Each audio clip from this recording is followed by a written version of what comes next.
السلام عليكم، مرحبا بكم في قناتكم أم سند أيوب للطبخ والحلويات.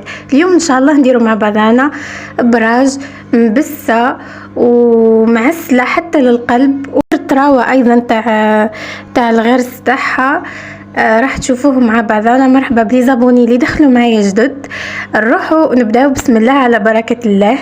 هنا تجيبي الغرس اللي تحبيه، يعني من الأفضل يكون غرس نوعية المليحة تاع البطانة.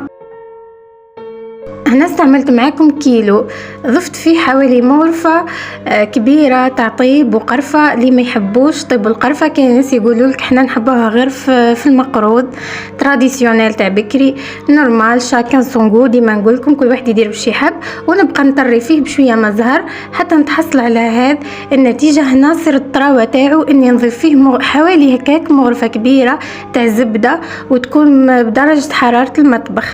راح تخليهولك طري ومعسل حتى القلب، ربي يبارك. هنايا نحاول اني نسلك يدي بشويه تاع زيت ومامتو ما يتلصقش معايا هذاك الغرس. مرحبا بالبنات الجدد اللي دخلوا معايا في القناه، نرحب بكم. نتمنى منكم الدعم اكثر، تستفادوا معايا. نتمنى منكم الدعم. البنات ديما شجعوني بجيم وكومنتير باه ديما نقدم لكم الافضل ان شاء الله. درك هنا رايحين نجيبو قصعه ونكيل فيها 3 كيلات تاع دقيق متوسط. انا درت بالموجود عندي في الدار. تعبني شويه في البسوس تاعو، مي الحمد لله تحصلت على النتيجه اللي بغيتها.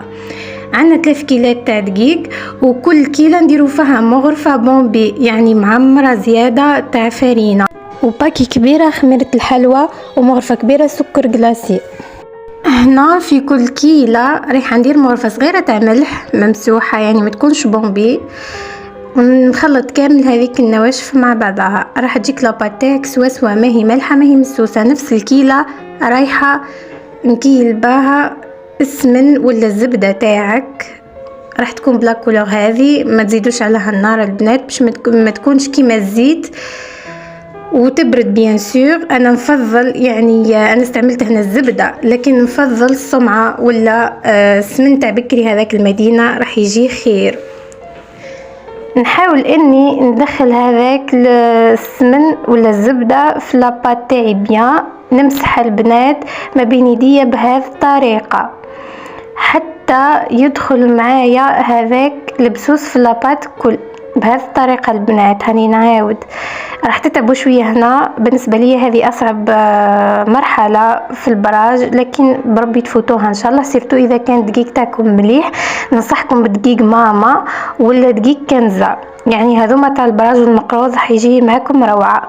هنا حتى نتحصل على كريمه، وكي نكورها راح شوفوا هنا لاباتاي بدات تحكم روحها، يعني بدا يدخل فيها البسوس. هذوك لي بول اللي درتهم كي نرميهم ماهمش راح يتحلوا ولا يتفتوا معايا، حيكونوا محكومين. نكمل البنات حتى نتحصل على النتيجه اللي راني حبتها. يعني تبعوا معايا هذا الطرق، راح يصلح ليكم ان شاء الله البراج تاعكم. حتى اللي ما يشمل فديروا راح يصلح معاها باذن الله من اول مره. هنا البنات راني نحاول اني نكور كما راكم تشوفوا. دركا نشوف هنا النتيجه كيف راح تكون. اسكو ها البنات ما تحلتش معايا، يعني هنا راهي صافا. البنات قلت لكم حتى تحصلوا على الخليط تاعكم لاباط تاعكم تكون كانها كريمه هكا، زيت تمليح في يديكم. هنا تعرفوا باللي لاباط تاعكم راهي ناجحه، راح ان شاء الله تكون ناجحه معاكم. ماهيش راح تعبكم ولا تفتت معاكم من بعد كي طيبوها ان شاء الله. لاحظوا معايا خلاص هذه النتيجة اللي راني نحوس عليها.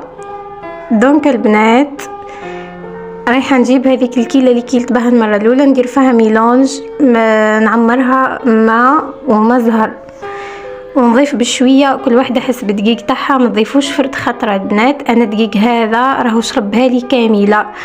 البنات يبان لكم الدقيق باللي راهو شرب وهو ماهوش شارب. كل ما تضيفوا خليه يروبوزي شويه، وشوفي معاه اذا مازال قابل يشرب زيديه الماء.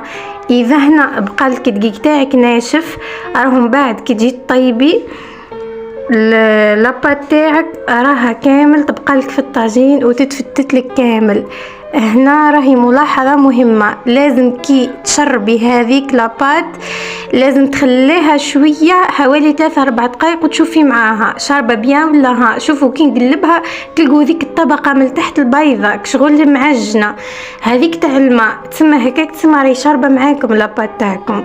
ما تخلوهاش البنات لاباط ناشفة، اي تبان لكم هي ينبسط تبان لكم بلي شاربة الماء اي ماهيش شاربة الماء، حتى نتحصلوا على اباط طرية كما تاع الصابلي هكا حكمة روحها.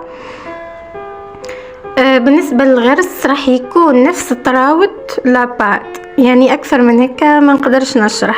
راح يكون طري كيما لاباط ما يكونش يابس، على خاطر اذا كان يابس كي تجي تحلي لاباط تاعك راهو يبقى الداخل يابس وتمشي لاباط والغرس ما يمشيش معاك. فهمتوني يا البنات؟ ان شاء الله تكونوا فهمتوني. دركا تنحوا هذيك الكميه من الفوق بركه تاع لاباط ونكا يبقى لكم شويه من الفوق الغرس يبان كي تحلوه. راح تضيفوها من الفوق معاكم.